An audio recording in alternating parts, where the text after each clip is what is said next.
상상할 수 없을 만큼 하나님께서는 놀랍게 하나님의 일을 이루어 가십니다. 사람이 측량할 수 없다는 것은 이해할 수 없다는 거예요. 그리고 나중에 돌아서야만 하나님이 이러셨군요, 이렇게 고백한 게 된다는 것입니다.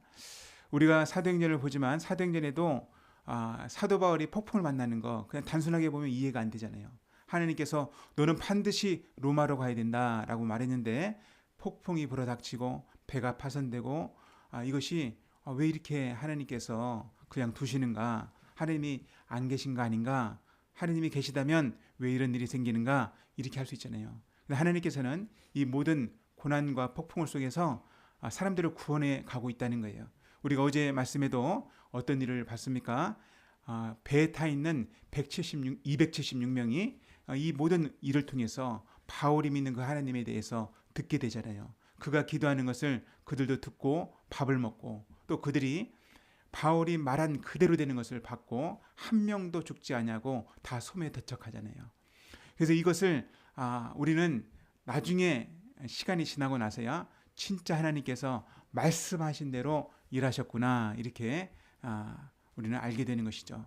근데 지금도요, 하나님께서 그렇게 하신단 말이에요. 그래서 우리가 내 판단을 내려놓고 하나님이 옳다, 하나님은 절대 선이시다, 이 믿음을 가지시기 바랍니다. 내가 이해 못할 뿐이에요.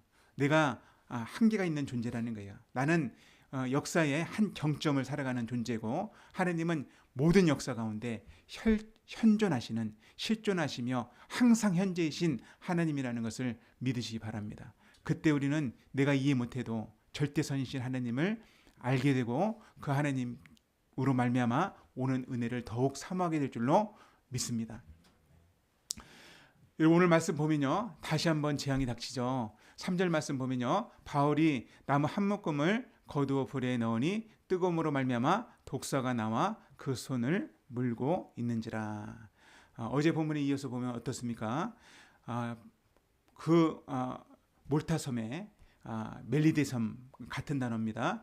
이 섬에서 많은 원주민들이 파손돼서 물에 빠진 사형지꼴인 그들을 환영했는데 아주 과분한 동정을 가지고 불을 피워놓고 이들을 환영했어요. 해를 끼쳐도 되잖아요. 그들은 아무런 힘도 없고 배도 없고 아마 그들이 마음만 먹으면 다 탈취할 수 있는 그런 상황인데 그렇게 하지 않고 성경에 보면 특별한 동정을 베풀었더라, 이렇게 써 있었습니다. 근데 그 자리에서 사도 바울이 추우니까 나무 한 묶음을 가져다가 불에 넣었는데 뱀에 물린 것입니다. 여러분, 이 모습을 보고 사람들이 이렇게 말을 합니다. 4절 말씀을 같이 한번 읽어보죠. 원주민들이 이 짐승이 그 손에 매달려 있음을 보고 서로 말하되 진실로 이 사람은 살인한 자로다. 바다에서는 구조를 받았으나 공의가 그를 살지 못하게 함이로다 하더니. 원주민들의 생각은 뭐예요?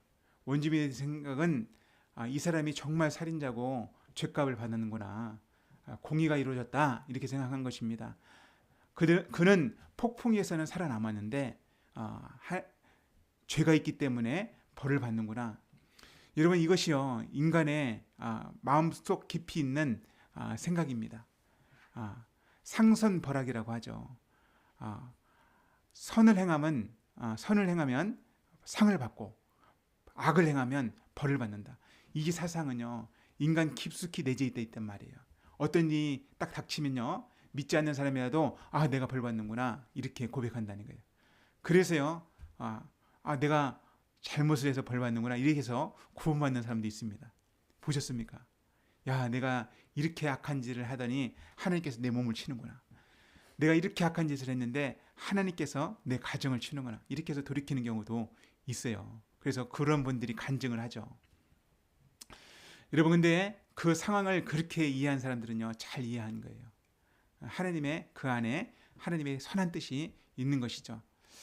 여러분, 하지만 사람들은요, 정지하기 쉽단 말이에요. 그 일을 보면서 정지하고 낙심하고 끝나는 경우가 있다는 말입니다.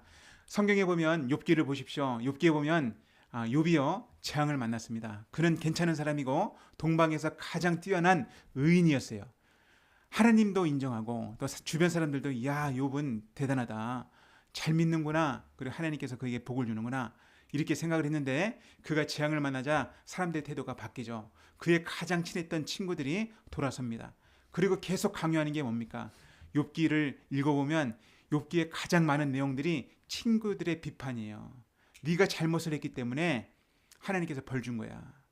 너 회개를 해라. 이 내용이 계속 대화를 통해서 나옵니다. 하지만 욥이요 계속 어떻게 항변합니까? 나는 죄를 지은 것이 없다. 하나님이 나를 향하여 징계를 내리는 거다. 이렇게 계속 항변합니다. 여러분 결국 어떻게 됩니까? 욥의 말이 그 친구들의 말보다 옳았죠. 여러분 하나님은요 욥의 재앙을 통해서도 하나님의 살아계심을 드러낼 수 있고요. 욥의 잘됨을 통해서도 하나님의 선과 의를 드러낼 수 있는 분이에요. 우리 인생도 마찬가지예요. 이것을 늘 기억해야 됩니다. 여러분 일반적인 사람들도요 상선벌악에 대한 사상이 있어요. 근데 기독교인들도 진리를 아는 사람들도 그 안에 갇혀 있으면 안 된다는 거예요. 그것을 뛰어넘는 은혜가 있다는 것을 여러분 믿으시기 바랍니다. 여러분 구약에서도 많은 믿음의 조상들이 그 수준에 머물러 있다가 한번 깨지는 경험을 해요. 일반적인 상식, 상선벌악에 대한 사상 이거에 대해서 판단하고 행동하다가 생각이 딱 바뀐단 말이에요. 여러분 이삭이라는 믿음의 사람이요 두 아들을 낳습니다. 쌍둥이를 낳았어요. 근데 이삭은 누구를 좋아합니까? 에서를 좋아합니다. 에서가 잘생겼고요. 등치도 크고요. 일도 잘하거든요. 오늘날로 따지면 공부도 잘하는 거예요. 그리고 괜찮은 거예요.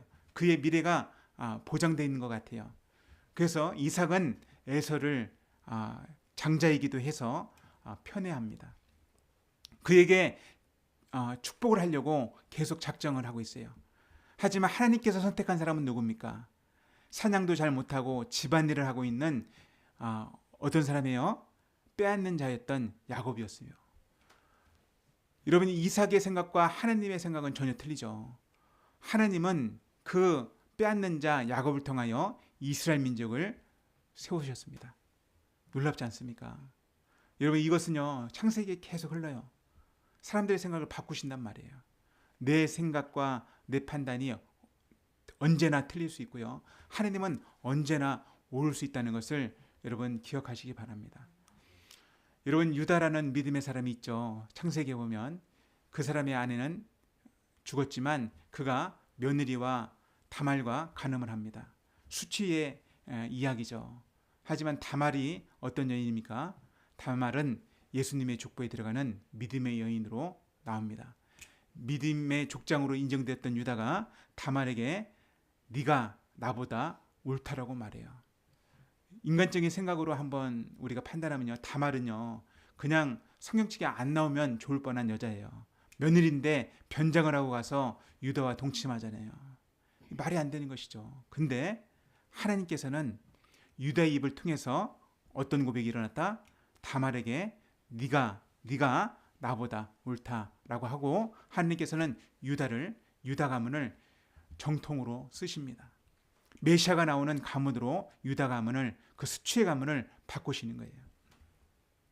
여러분 우리 인생에도 재난은요 복이 될 수 있다는 것을 기억하십시오. 내 인생에 만났던 수치가 복이 될 수 있습니다. 여러분 원주민들은 그냥 그 앞에 보는 사건을 통해서 바울은 하나님의 심판을 받는구나. 그 신이 있다면 그 신의 심판을 받는구나. 이 사람은 반드시 문제가 있다. 이렇게 말하지만 하나님은 이 일을 손으로 바꾸십니다. 하나님께서는 이 일을 통해서 원주민들과 그 멜리데 섬에 있는 많은 사람들에게 복음이 드러날 수 있도록 역사하고 계시는 것입니다. 이어서 사도 바울의 태도를 보십시오. 사도 바울 보시죠. 5절 6절입니다. 바울이 그 짐승을 불에 떨어 버림에 조금도 상함이 없더라. 여러분 사도 바울은요 개의치 않았어요. 사도 바울은 마가복음 16장에 나와 있는 것처럼 독사에 물려도 문제가 없는 사람처럼 행동합니다. 사실 사도 바울은 이미 그는 죽은 사람이에요. 갈라디아서 2장 20절 말씀처럼 내가 그리스도와 함께 십자가에 못 박혔나니 그런즉 이제는 내가 사는 것이 아니요 내 안에 계신 그리스도께서 사시는 것이라. 내가 육체 가운데 사는 것은 나를 사랑하사 자기 자신을 버리신 하나님의 아들을 믿는 믿음 안에 사는 것이라. 이런 사도 바울이 어떻게 살아갔던 것 같아요? 선교를 많이 했으니까 대단하다. 이런 사도 바울은 항상 괴수임을 인정했어요. 예수 믿는 사람들을 내가 잡았고 그리고 그들을 협박했으며 그들을 때렸으며 그 이후로 그는요 하나님의 사랑, 예수의 사랑에 매여서 살아갔습니다. 목숨을 내어놓고 선교했고 목숨을 내어놓고 그는 걸어가고 있습니다. 그래서 그는 불죄다가 독사에 물려도요 큰일 났다라고 생각하지 않았을 거예요.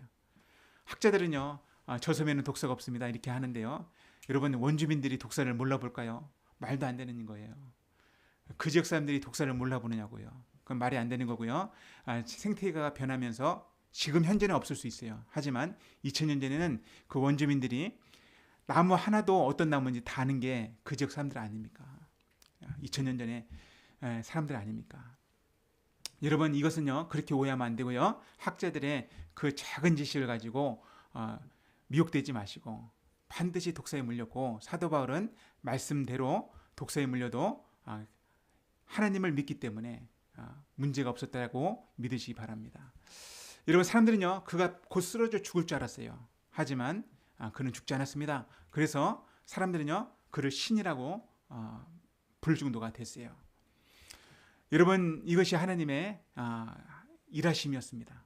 어제도 하나님의 일하심을 봤죠. 재앙을 만난 것 같은데 하나님이 폭풍우 가운데도 일하고 계셨고요.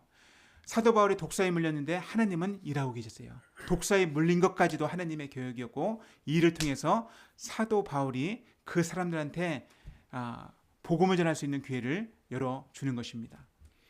여러분 사람들은요 사도 바울의 이야기를 들었고 그 지역에 있는 가장 높은 사람이 사도 바울을 대접합니다.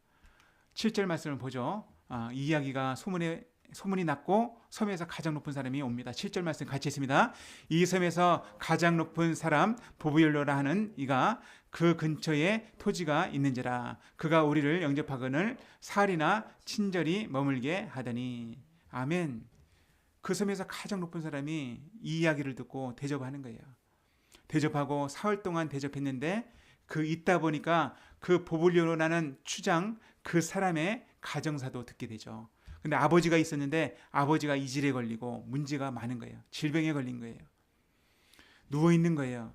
여러분 바울 일행 가운데는 누가도 있었습니다.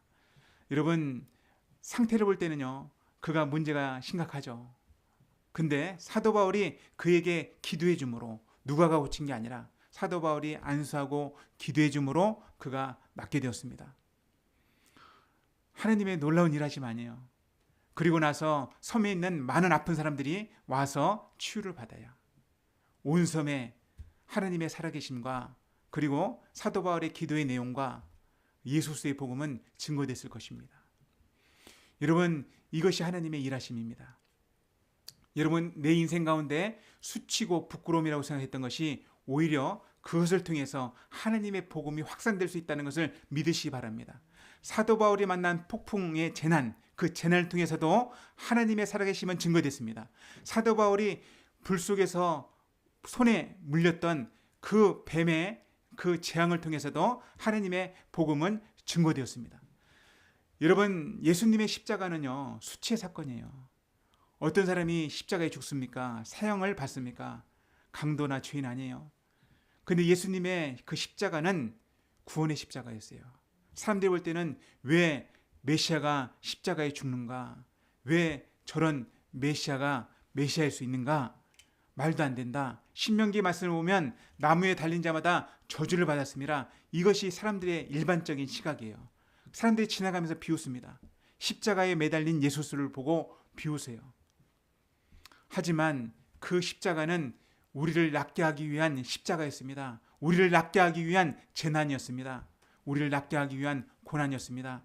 이사야서 53장 말씀처럼 그가 찔림으로 우리가 나음을 입었다. 그가 채찍에 맞음으로 우리가 나음을 입었다 하신 그 말씀을 이루신 사건이었습니다.